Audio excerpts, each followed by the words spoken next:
Danes si v okviru Mesta knjige dosti upamo in sicer predstavljamo knjigo, ki še ni prevedena v slovenski jezik, napisana v italijanščini. Vendar Mesto knjige prav s to knjigo začenja neko novo poglavje, vsaj tak je po moje krasen namen, da bo vsako leto predlagal knjigo, ki naj bi bila v naslednjem letu prevedena. Tako da srčno upamo, da bo ta knjiga, ki jo danes predstavljamo, naslednje leto, da jo bomo že predstavili na istem Mestu knjige v slovenščini.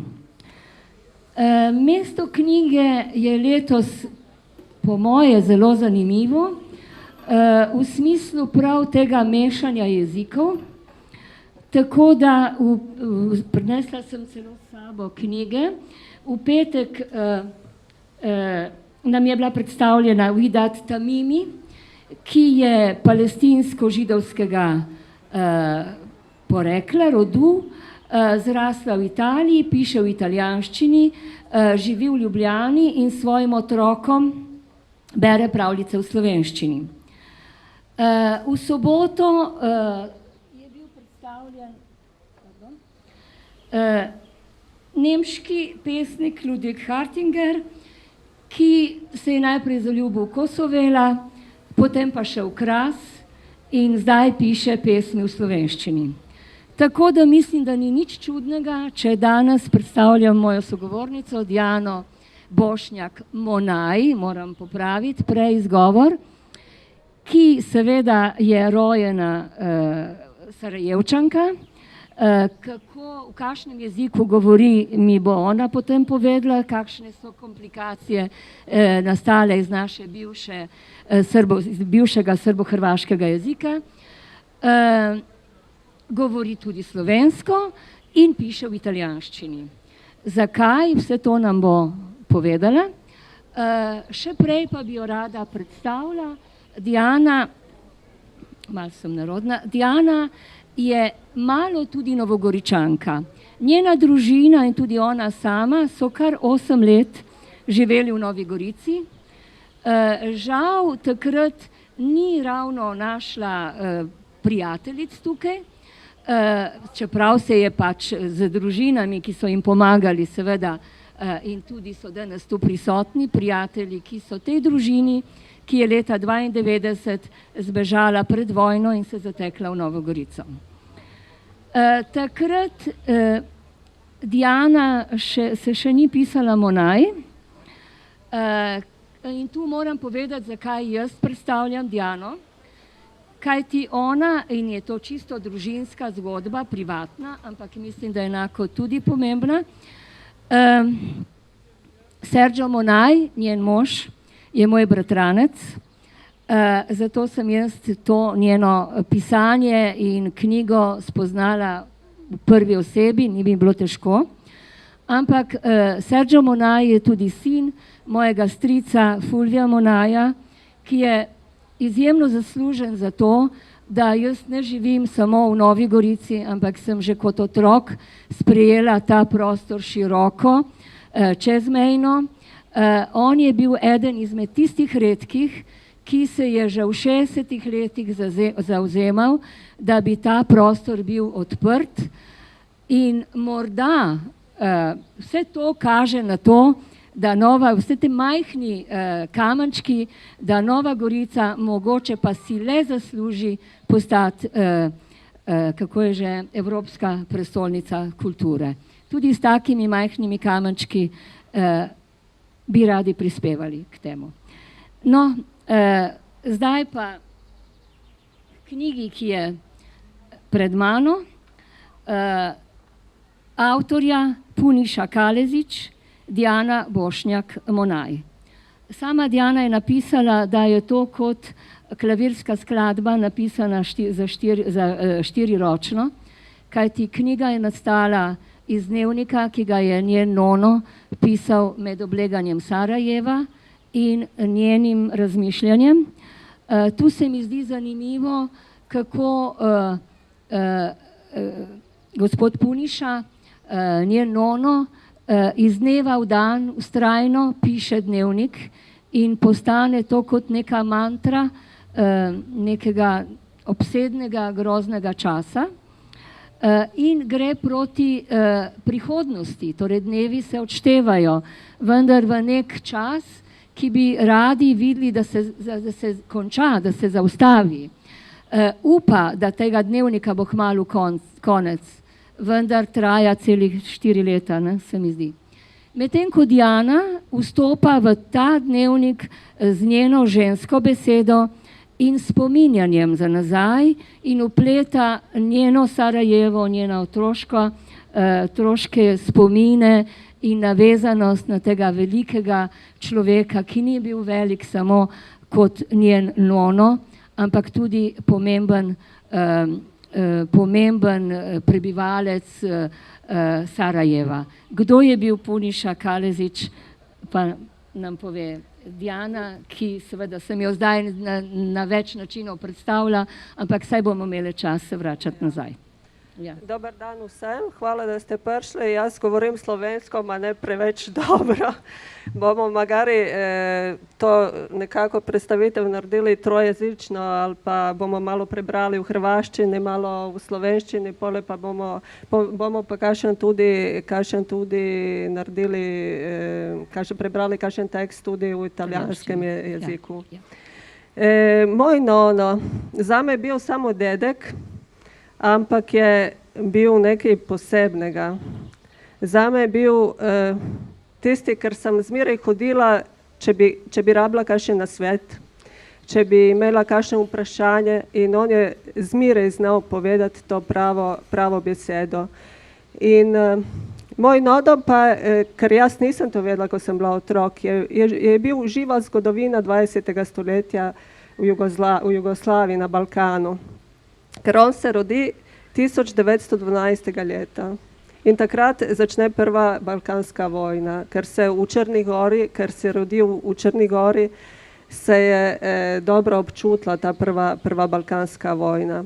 Potem pa leta potem 1913. pa je tudi druga balkanska vojna in pole pa začne tudi prva svetovna vojna. In za njega to pomeni, da je njegovo otroštvo preteka brez očeta, brez moške figure. On zrašča samo z mamo, z tetami in z majhni otroki. In sploh tisto za njega je zelo pomembno. Naredijo veliko fešto, ko se na koncu konča tista prva svetovna vojna in vsi moški pridejo domov. In za njega on je imel tudi veliko srečo, da v tistem balkanskem svetu, ker veliko ljudje so bili analfabeti, je imel srečo, da je odraščal v taki družini, kjer se šola zelo cenila in so spoznali takoj, da je zelo pameten otrok, so ga poslali študirati na gimnaziju v Cetinje.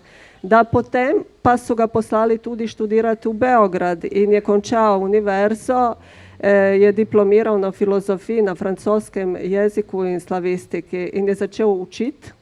In takrat je padel pa še enkrat ga je spet zgodovina nekako pritekla. In je začelo bombardiranje Beograda, a on je pa zbežal in je mislil zbežati nazaj domov v Črno Goro, ampak so ga pobrali Nemci in so ga peljali prvič v lager, v koncentracijski logor pri Nürnbergu v Nemčiji. In tukaj tudi imel veliko srečo, ker na koncu je, takrat se je Jelena, ker je bila hčerka kralja Nikole v Črni Gori, se poročila z Vittorijem Emanuelom III. In je tudi so želeli, da vsi, ker so bili zaprti v logorih v Nemčiji, da se preselijo v Italijo. In on se je za to rešil, ker je v Nemčiji bil shujšal, je prišel gor, ko je imel 80 kg in je po 6 mesecih imel samo 45. In je bil zelo, kako bi rekla, je zmeraj znal prepoznati zgodovino in je začel pisati dnevnik. In takrat je vsak dan pisal dnevnik iz logorja v Nemčiji in potem tudi v Italiji. In tale dnevnik zame je naredil potem tudi knjigo po tem dnevniku, ker je šla v založbi Svijetlo Sarajevo, je šla 1980. leta in zame je bila zelo pomembna, tudi ker sem lahko rekonstruirala njegov jezik, njegovo književnost, ker je popolnoma drugačna od mojega jezika književnega. In sem prepoznala veliko paralelizmov med enim in drugim dnevnikom, ker drugič v svojemu življenju on se najde v taki situaciji, da je v zaporu. Prvič je bil v zaporu v Nemčiji, potem pa je v zaporu v svoji lastni hiši. Po tem dnevniku, to je tudi zanimiva zgodba, ker je on po 8. septembru 1943. zbeži iz Italije, ker je Italija kapitulirala in pride peš do Slovenije. In prvič se najde v nadbrežini Aurezina v Italiji, se spi v eni štali pri enem kmetu in ga vpraša, ma kaj bi jaz vam lahko pustil tisti dnevnik, ker sem ga pisal po toliko leti, to so 2 leti, ker je pisal dnevnik, če bi vi lahko ga nekako poslali mojemu očetu v Črno Goro. In on je rekel, ja, sigurno, seveda, da bom.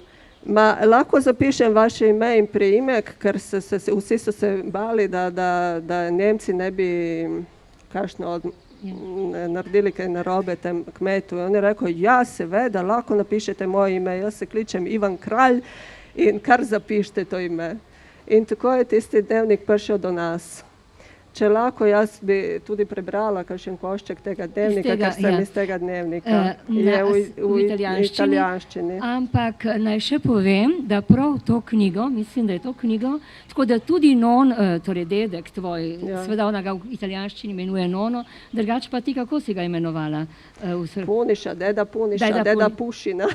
Ko sem bila majhna, sem govorila deda Pušina. In smo se hecali, on pa me klical moja principesa in jaz pa njega deda Pušina. In še nekaj si bila, ker samo sebe si imenovala Njanja in on do zadnjega ji pravi, tudi v dnevniku piše. Zmeraj me je klical Njanja ali pa principesa, ne vem zakaj principesa, pa prav v italijanščini. Slavica Plahuta je delala neko raziskavo o partizanih, ki so prebežali iz Italije preko, torej šli po Balkanu, ne vem natančno. Ta raziskava je bila pred leti predstavljena v Goriškem muzeju in je bila povabljena na to tudi to je moja mama pokojna. In teta in pač v spomin na... Torej, uporabili so njegov material. To samo oklepaj. To je pa iz tiste knjige. Ja, samo malo. Bo prebrala v italijanščini, ker itak smo Če nas zastopite, pa bomo prevedeli. zdaj multikulturno mesto in pač pomagajte si. A Norimberga inizia la parte più difficile della prigionia. Prima di essere disposti nelle baracche abbiamo dovuto passare per il cosiddetto blocco d'ingresso. Lì abbiamo trovato condizioni igieniche molto precarie. Era così sporco che la vita dentro era insopportabile. Siamo subito stati attaccati dai pidocchi e dalle pulci. Di notte non riuscivamo a chiudere l'occhio. Non vedevamo l'ora di essere trasferiti nella baracca accanto dove le condizioni di vita erano più sopportabili. Dopo 3 giorni e 3 notti, i tedeschi ci hanno ordinato il trasferimento, informandoci che saremmo stati sottoposti alla disinfestazione e lavaggio completo. Ci hanno perquisito e se trovavano ancora qualcosa di valore lo sequestravano. Erano interessati soprattutto ai vestiti caldi di lana. A Norimberga, come d'altronde anche negli altri campi, il cibo era penosissimo. La gente semplicemente spariva a vista d'occhio. Il malumore si poteva leggere chiaramente sui visi. Le persone non si sentivano debilitate solo fisicamente, ma anche psicologicamente. Per illustrare la situazione farò solo un esempio. Un mio amico, stavamo insieme da mesi, tutti i giorni. Mi passò accanto senza salutarmi, anche se quel giorno non ci eravamo ancora incontrati. Guardava nel vuoto, perso. Il suo sguardo mi attraversava. Quando gli chiesi come mai non mi salutasse, lui, come svegliato da una trance, mi guardò, sorrise e mi disse: e perché mai dovrei darti il buongiorno quando tutti e due sappiamo che non lo sarà? E poi, per dirti tutta, non ho voglia di parlare, voglio risparmiare quel poco di forza che mi resta. To je iz knjige U žičanom krugu, ker sem rekla, ker je izdana v založbi Svjetlo Sarajevo 1980. leta, ker je moj dedek je naredil po tistem dnevniku. Potem pa se še enkrat dobil v isti situaciji. Zdaj pa situacija pa malo je drugačna, ker takrat je vedel, da so Nemci na drugi strani. Zdaj pa ne ve, kdo je tisti, ker je na drugi strani, ker v Jugoslaviji on je resnično je verjel v Jugoslavijo. In zdaj vse tisto, kar je verjel, je se razpadlo. In on se najde še enkrat v situaciji in še enkrat ima svinčnik in piše dnevnik. In dnevnik začne pisati takoj na začetku maja 1992. In tako sporadično ne misli, da bi pisal vsak dan. Ampak se zgodijo določene stvari, ker ga pa želi pisati vsak dan. Prvič moja teta Vesna je riskirala svoje lastno življenje. In pa še je zažgana nacionalna biblioteka in on je takrat je rekel, jaz moram pisati, ker je vsa baščina, kar je tistega naroda, se zgublja. In od nekjer avgusta, septembra 1992 piše skoraj vsak dan in nadaljuje do polovice 1994. leta, kadar teta končno kompletno obupana, bolana, izčrpana zapusti mesto in takrat neha, prvič, ker se počuti bolj tako sproščeno, ker je na koncu mi smo stari, on in moja žena Mira, mislijo, mi smo že stari, za nas ni važno, ampak je važno, da se hčerka rešila. In pa še zgubi tajnico, ker je Vesna bila tista, ker je tipkala vse na pisalni stroj. Tako, pero se zaveda, da je še dosti tega zapovedati in nadaljuje potem, da bi dokončno dal svoje svedočenje v vsem tem, kar se dogaja na koncu vojne, ker je na koncu vojna je najbolj umazana zadeva in konča dnevnik 22. novembra 1995. letnika, takrat, ko je dan prej je podpisan Dayton in je simboličen datum družinski, ker je takrat je dan poroke mojih staršev in naslednji dan, 23. novembra, bi bil rojstni dan od tete. In jaz pa se ne ustavim tukaj, jaz tudi grem naprej, da bi, ker je on v tistem zadnjem koščku dnevnika je vidovit, ker tisto, kar opisuje takrat, je danes slika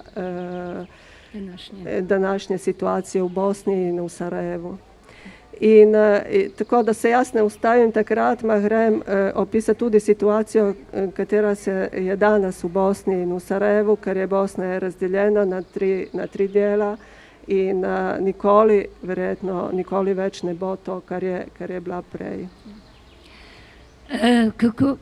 Kako si ti prišla do tega dnevnika in kaj se je zgodilo takrat, ko si, to ti ga je nono, torej ded, ti ga je dal v roke? Mi je dal v roke, so 3 kopije, eno kopijo je dal moje mami, eno kopijo Vesni, teti in tretja pa je meni dal. In mislim, da takrat tudi je mislil, mama je bila bolana, teta si ni zaupala sigurno narediti tisto delo, ker je za njo je še bolj težko, ker je bila noter v obleganem Sarajevu. In tudi on je mislil, da bom jaz tista, ker bo naredila to knjigo. On je mislil, da nima čas, se ni čutil več, je mislil, da bo še tisto malo, kar mu je ostalo, da bo preživel bolj mirno, v družinsko, in je tako ostavil kot dediščino. Zdaj pa boste vi nekaj naredili od tega. In je tudi dal navodila, kako da se naredi. In jaz pa nisem upala niti prebrati tega, ker tudi jaz sem bila bolj prizadeta vsem to vojno in to, ker nisem nikoli mogla pričakovati, da se nekaj takega bo zgodilo v Jugoslaviji. Ampak ko je on umrl, sem prebrala in počasi sem še naredila kot knjigo, kot samo njegov dnevnik v hrvaškem jeziku, ali tisto, kar je ta naš srbo-hrvaški jezik. Sem naredila knjigo in sem mislila, da bo se lahko to napisalo v originalu, ampak ni bilo mogoče. In na koncu zdaj, ko sem jaz napisala tudi druge knjige, sem naredila to kombinacijo dnevnika in romanzirane biografije, ker smo uspeli objaviti v italijanščini. Ampak prav to, kako da si se potem odločila, da boš knjigo izdala v italijanščini? S tem, da si poskušala že prej izdati dnevnik, njegov dnevnik v katerem jeziku, srbo-hrvaškem, bosanskem? Zdaj tudi to je problem, ker iz tistega jezika, ker je enkrat bil srbo-hrvaški ali hrvaško-srpski, ali kaj je, so prišlo ven 4 različna jezika. In jaz, tu je črnogorski, bosanski, srpski, hrvaški jezik, in je zelo težko tudi za nas, ker mi ne vemo, kakšnim jezikom sploh govorimo. Smo vsi brez našega jezika. Jaz povem moj jezik, ma kaj pomeni, to se ne zastopi več. In to je zelo, zelo tragično. In tako je bila v bistvu neke vrste rešitev, da si se odločila za italijanščino, in istočasno tudi razširila prostor, torej komu je lahko ta knjiga namenjena, ne? Ja, seveda, ker je tista knjiga, njegov dnevnik, bi lahko ga zastopili samo mogoče v stari Jugoslaviji ali pa mogoče tudi v Sloveniji, ne vem. Ampak ta knjiga zdaj je tako narejena, da lahko jo zastopijo tudi od zunaj. In je pole pa še ena stvar, je bolj enostavno povedati v tujem jeziku, kot se počutiš bolj sproščen, kako bi ti rekla. Zanimivo to ti tudi omenjaš, da si se na nek način bala, ker vendar italijanščina je tvoj jezik, in si se prav ustrajala, da moraš, da zmoreš. Jaz sem prvo knjigo sem objavila par let nazaj in to je tudi bil en dnevnik. To je v bistvu bil moj dnevnik iz tega perioda, ko sem bila begunka, in v tem dnevniku, se spomniš, si prebrala tudi to knjigo. Samo to je, ko bi rekla, je bila ena intimna zadeva, bolj intimna knjiga, je bolj intimen dnevnik, ene punce, ker se je najdla v tisti situaciji, ki je bolj velika od nje. Sem se zavedala, da ta dnevnik je tudi ena zgodovinska zadeva, ni samo intimni dnevnik, je tudi družinska saga, ampak je tudi važen, pomemben dokument, zgodovinski dokument. In sem se zavedala, da se mora to narediti. Je bilo zelo težko. Je bilo zelo težko, ker to je ena kulturna dediščina, tisto, kar mi je zapustil, je bila ena težka zaloga. Zapustil ti je eno težko zalogo, točno, to je bilo čez 1000 strani, si rekla, ne? Ja. Istočasno pa ti je ta tvoj dedek, ki ti je toliko pomagal, tako si mislim, dal tudi izjemno priložnost, da si postala pisateljica, ker te je enostavno dal to nalogo, ne? Jaz sem danes še enkrat brala tako na hitro, ne? In kar naenkrat bi rada si zapomnila vse, da bi vam vse to povedala, ampak ne gre. Tako so prav posamezne stavki, ki bi jih rad ohranil za zmeri. No, ampak naprimer, kar mi pade na pamet, zdaj mi boš ti pomagala, je, ko so v nekem trenutku so začeli ali stanovanje, hiša je bila polna knjig. In začeli so prodajati knjige oziroma jih uporabljati za kurjavo, ker ni bilo več, ker namreč mi dve se zdaj ne dotikava tistega, to boste prebrali, ne. Ta dnevnik v bistvu, kot se reka, je neprestana mantra. Danes ni vode, ni plina, ni ogrevanja, ni hrane, ni nič. No in Puniša Kalezić se spominja, pravi, še zadnje knjige so ostale in to Meše Selimovića, njegovega prijatelja. In gre na trg, da bi, no, povej ti naprej. Ja, tisto, še vedno imamo te knjige, ker so podpisane od Meše Selimovića, ker sta bila prijatelja in je mislil, ja, bom prodal tudi to, ker ni bilo nič, ne. Je bilo zelo pomembno preživeti do drugega dneva. Še en dan. In je naložil na en voziček tiste knjige, ker so bile veliko tiste knjige in jih je peljal enem antikvarju in je hotel prodati in oni mu je ponudil pa 30 nemških mark. In on pa je rekel, ja, ne bom prodal spomin na mojega prijatelja za 30 mark. In je prišel domov in ona je bila tako, ni bilo prav. Je rekla, ja, knjige se lahko še kupijo, ampak mi smo lačni. In so ostale. S podpisom. Koliko imamo časa, ker sem pozabila? Pol imamo še. Ja, mogoče bi bilo zanimivo, to pa vsi razumemo, da prebereš odlomek iz njegovega dnevnika. Lahko tudi pokažemo. Ta je res original, pisan na... Tisti, ker je tipkan, ker so enih 550 stran tega takega tipkano na pistalni stroj, drugače pa v rokopisu je preko 1000 stran.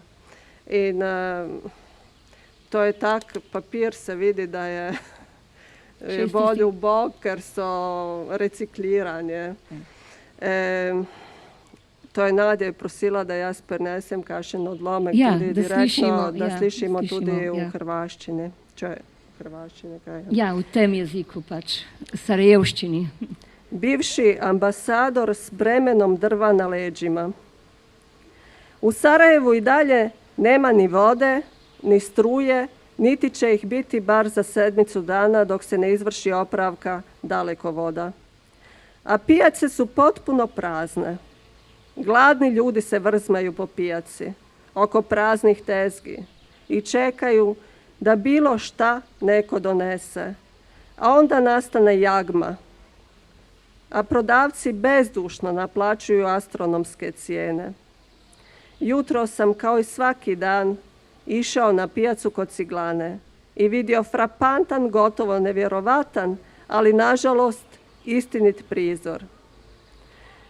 Dok sam sa praznom torbom čekao da se nešto donese kod jedne tezge i promatrao jad i čemer svud oko sebe, odnekud se iznenada pojavi bivši jugoslovenski ambasador sve do ovog rata, M.J. inicijali. Sa utovarenim na leđima bremenom suhih drva smještenih u 2 ogromne papirne kese. Želio je valjda nešto da kupi, ali se počeo osvrtati oko sebe. Gdje bi ostavio breme sa drvima da ne bi baš s njim hodao po pijaci? Na njegovu nesreću odlučio se da odloži breme iza nekih praznih baraka. Onda je krenuo u kupovinu. Pošto nije ništa našao da kupi, krenuo je i zamakao iza baraka da uzme ostavljena drva. I dogodilo se ono što sam odmah mogao pretpostaviti. Neko je naišao na neobezbjeđena drva i vjerovatno srećan što je na lak način, bez jedne njemačke marke, došao do dragocjenog bremena, odmaglio je s njim kući. kažem dragocjenog vremena, zato što nesrećni svijet opustoši parkove i zasade u potrazi za drvima, jer nema na čemu drugom da skuva ni čaj, a kamoli ručak. Ja. Potem si se ti vrnila v Sarajevo, ko se je že smelo iti, ne? Ko je bilo že vojne konec. Mogoče nam povej malo tvoj del knjige, ne? Kako ti vstopaš v ta dnevnik njenega deda. Jaz lahko tudi preberem, če je lahko v italijanščini, ko začne pravzaprav ta knjiga. Come dei topi che scappano dalla nave in avaria, così anche noi abbiamo fiutato il pericolo e abbiamo abbandonato la nave prima che affondasse.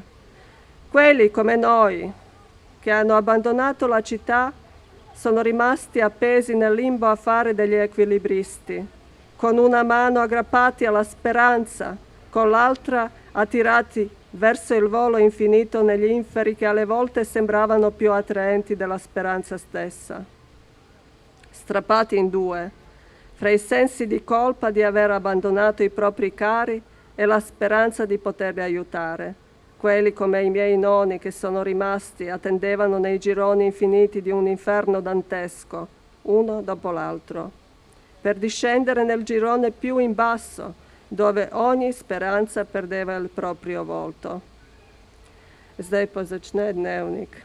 Sarajevo, maggio 1992.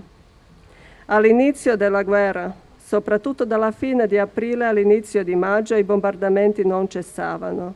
Così tutti gli abitanti di Sarajevo passavano più tempo nelle cantine che nei propri alloggi. I nostri vicini stavano giorno e notte nella cantina, molto robusta e sicura contro le granate, ma non altrettanto sicura contro le bombe sganciate dagli aerei. All'inizio abbiamo liberato solo una stanza della cantina, nel resto c'erano delle cianfrusaglie accumulatesi nel tempo. Presto la vita in una stanza è diventata insostenibile per l'alto numero di persone e la mancanza di ossigeno. Una notte il nostro vicino Stevo ebbe un collasso, perse i sensi. Solo grazie all'immediato intervento della nostra vicina, la dottoressa Aida, si riprese. Quando riaprì gli occhi, finalmente, dopo momenti di panico e angoscia, dichiarò: devo essermi appisolato per un attimo. Naj tu omenim tudi sliko na naslovnici knjige in me zanima, namreč ona večkrat uporablja to besedo ekvilibrizem, ekvilibrist. Sliko, ker je tudi sam fotograf, Sergio Monaj, moj bratranec, je posnel to sliko, ampak je ne razumem. Zdaj ti razloži. Ti razložim. Tisto sliko Sergio je naredil, se mi zdi, 2000, ker mislim, da smo takrat prvič šli skupaj v Sarajevo. In tisto je bila ena instalacija, ker so naredili en artist, ker je v vojni delal, da bi ostal pri pameti, ja. Je delal instalacije in je naredil tega, ker je en kolesar, ker ostaja v ravnotežju. In tisto instalacijo so montirali tam pri muzeju, nacionalnem muzeju. In Sergio je naredil to sliko, samo to je pa umetniško delo, ker je nastalo v vojni. Ja, razumem. Torej, ta ekvilibrist je instalacija, ni da nekdo res... Tudi to je izvršno vijeće, to parlament in to je vse še bilo zažgano. Takrat to je enih 5 let po koncu vojne. Zdaj pa se ne pozna tega. Ni več tega. Je zelo zgovorna. Tudi ni bila črno-bela ta slika, je bila v barvah, ampak sem ja hotela, da bi naredili zažgano in da bi naredili tudi fotografijo črno-belo, ker se mi zdi, da je to Kronaka, ta knjiga, in je en pomemben tudi manifest za mir, ta knjiga, ker ne obtoža nobenega, samo pokazuje, kako je neumna ta vojna.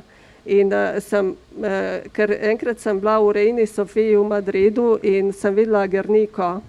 In Guernica je tista, ker je manifest za mir 20. stoletja.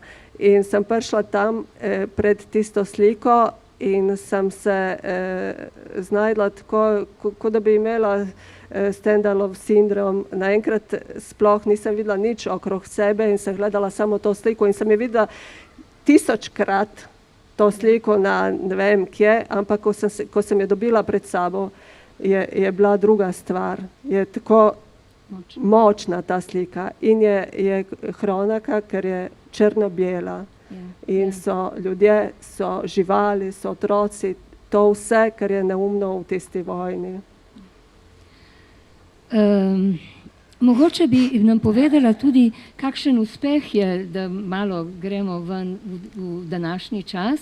Knjiga je doživela kar velik uspeh v Italiji. Kam vse so te povabili? Ja, prvič sem predstavila knjigo na Più Libri, Più Liberi v Rimu decembra, takrat, ko je šla knjiga. Zdaj pa sem v Torinu predstavila, v Trstu večkrat. In sem povabila tudi na festival v Mantovo in Pordenone Legge tudi, Bookfest, imam še en koledar poln za predstavitev te knjige. Ja. Jaz nisem pričakovala, ampak je imela zelo velik odziv. Ja.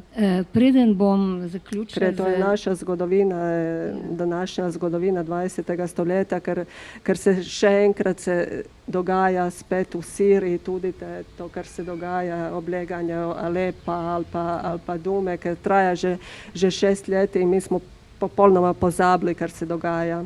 Tudi v Sarajevu enkrat se isto to se je zgodilo, ker do nekjer smo imeli vsak dan slike in potem pa so pozabili, kar se dogaja in še vedno je bila vojna. In še vedno pozabljamo, čeprav to ni bilo ne vem kdaj, ampak pozabljamo kar naprej.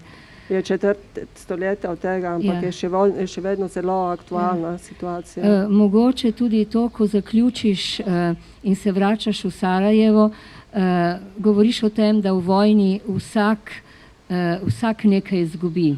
Vsi izgubijo. Vsi izgubijo. Vojna je neumna. In ko enkrat vidiš, kaj je vojna, nikoli več ne bi se primal orožja. Naprimer, ko si se vrnila, si ugotovila, da koliko tvojih sošolcev, naprimer. Ja. Knjigo začnem prav tako, da omenjam tiste prijatelje od nonota, ker manjkajo. Enkrat je, da en umre od infarkta, enkrat en od starosti in to. In na koncu pa tudi spoznam jaz, ker je na koncu ena lista, ker so moji prijatelji, moji sošolci, vsi tisti, kar jih ni več. Samo tisti prijatelji mojega nonota so bili stari in te pa so uničena življenja. Ne samo tisti, kar so izgubili življenje, ampak tudi družinske. So uničene cele družine. Ne vem, če imate mogoče kakšno vprašanje. Ja, tudi prav to sem hotela predlagati. Ker smo pri koncu zdaj. Če je kakšno vprašanje. Mi smo živeli z razdaljo, ampak vendar dovolj blizu to Sarajevo in tudi seveda, če govorim v mojem imenu, gotovo sem premalo razumela, ampak zdelo se nam je neverjetno, kako je mogoče sredi Evrope dopuščati, da se je toliko let dogajalo to, kar se je. In mogoče se spomnim, jaz bom samo dala eno opombo, mislim, da se je izkazala kot resnična. Takrat je bil naš dopisnik, pomagajte mi reči, slovenski dopisnik v Sarajevu,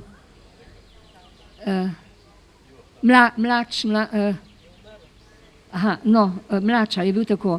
In so ga povabili na vrh Svetega Mihaela, v to zamejsko vas, ko je bil tu na dopustu, da bi nam malo pripovedoval, kaj se dogaja v Sarajevu. In on je takrat, ne bom nikoli pozabila, rekel, Evropa, ki se ne zgane, se ne zaveda, da bo dobila kot povračilo terorizem. 3 pikice. No, je kakšno vprašanje? A se, je kakšen mikrofon? Ne. Ne, nisem nikoli. No, tvoja, ti si lahko Sem poveš. nekaj časa sem živela v Sloveniji, v Novi Gorici. Ampak drugače si študirala arhitekturo. Ja, sem študirala arhitekturo v Zagrebu, sem končala in potem sem nekaj časa sem živela tukaj v Novi Gorici. Že 20 let od tega sem pozabila slovensko. No, ampak lepo govoriš slovensko. Ja, hvala. Ja. Jaz bi rekla tako, da če čemo to knjigo, predvsem tisti, ki ne razumete italijanščine, potem upamo, da bo ta knjiga za naslednje mesto knjige, mogoče že. Prosim. Prosim? Ne, hvala. Najprej rabimo založnika, ne, in potem celo klapo tle mesta knjige ali ne vem koga, da bi to knjigo, mislim, da je res, da razumemo sami sebe. Ne. In mogoče tudi zanimivo, da je nastala, torej, lahko ti rečem, da si Bosanka? Ja, seveda si, ne? Torej, po očetu pa Bošnjak, ampak Hrvat, ne? Ne, mi smo vsi v Sarajevu bili mješani. Nono, dedek je Črnogorc, moja mama pa je po mami je Hrvatica, po tatu pa je Avstrijka. Moj tata, oče iz Hercegovine, je Hrvat iz Hercegovine. Smo vsi v bistvu, tam je v Bosni su, sploh pa v Sarajevu, je bilo 30% mješanih zakonov. Si prava Sarajevčanka. To je najbolj grozno je prav to, ker tisti, ker so iz mješanih zakonov, zdaj pa ne vejo, kam spadajo. Torej si res prava. Mogoče še eno stvar sem se spomnila, tudi tvoja teta, ne? Sestra od mame, je potem bila direktorica muzeja v Cetinju. In ko je začela vojna, je bila njena naloga pripraviti veliko razstavo ob 500-letnici. O Sefardi. Ja, povej. Ne vem, če ste brali mogoče Ivo Andrića Travničke hronike. Seveda. To je bila mislim, da je to bila literatura. Jugoslovanska. Po moje zelo narobe, ker se tiste knjige berejo, ko si na gimnaziji, bi se mogli brati kasneje. In sem prebrala tudi pred kratkim, sem še enkrat prebrala tisto knjigo. In je napisana 1942. leta v Beogradu in govori o Bosni, o Travniku. In takrat je v Travniku živelo 10-12% Židov. Ja. In potem po drugi svetovni vojni se govori takrat o napoleonskih vojnah 1809. 10. leta in tako naprej. Takrat so živeli. Po drugi svetovni vojni so ostali v Sarajevu par tisoč. Zdaj pa lahko, da jih ima par. Ampak, in takrat prav 1992. septembra so delali tisto razstavo, ker da bi za 500 let prihoda Sefardovic iz Španije. Ker oni so mogli zbježati, takrat so jih prognali 1492. leta in so takrat prišli v Bosno, v Sarajevo, na splošno v Bosno ali pa na Balkan sploh. In ona je pripravljala in je riskirala lastno življenje, da bi naredila tisto razstavo. Torej, razstava, ki se je začela v miru, Ja. je na Je koncu... mogla biti v miru, je Ja. pripravljena v Ja. miru, ampak je na koncu je odprta razstava v septembra, Ko je bila... ko je bila vojna že. Vojna. Tako, jaz mislim, da lahko zaključimo, če ni... Če lahko preberem še to, A kaj zame pomeni, točno, kaj zame točno, pomeni ja, ta knjiga. pardon, ja. Una volta ho visto l'intervista con una ebrea polacca reduce di Auschwitz, ultra novantenne. Il giornalista le chiedeva se avesse mai voluto vendicarsi per quello che aveva vissuto. Era stata deportata con la madre e 3 fratelli ed è stata l'unica a sopravvivere. Lei per un attimo è rimasta in silenzio e poi ha detto: non ho mai voluto la vendetta, ho solo testimoniato. Ognuno di noi alla fine deve fare i conti con la propria coscienza, se ce l'ha. Ma io ho più di 90 anni, sono sopravvissuta, ho avuto una vita piena, ho avuto i figli e i miei figli hanno avuto figli. Anche i miei nipoti hanno avuto figli, sono una bisnonna. E così la mia famiglia continuerà a vivere. Questa è la mia personale rivincita su tutti coloro che volevano sterminarci. Ecco, to je zame pomembno. Ja. Hvala še enkrat. Hvala lepa. Hvala še enkrat.